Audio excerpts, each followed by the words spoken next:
Comment rentabiliser le tourisme africain et en faire une source durable de revenus à l'instar des produits miniers et agricoles?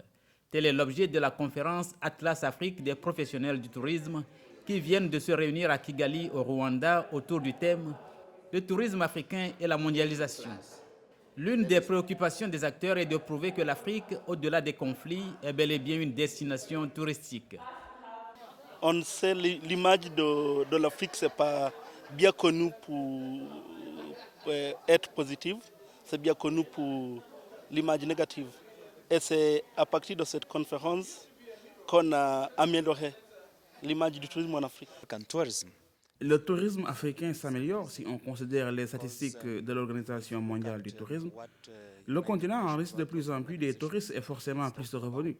Il est vrai qu'il y a des problèmes ici et là dans le marketing, le développement et la promotion des produits touristiques. Le tourisme reste l'une des principales sources de revenus dans de nombreux pays africains. Le Rwanda, par exemple, a enregistré des recettes touristiques de plus de 280 millions de dollars. Il a dépassé pour la première fois le cap d'1 million d'entrées en 2012. Des touristes souvent attirés par les gorilles de montagne.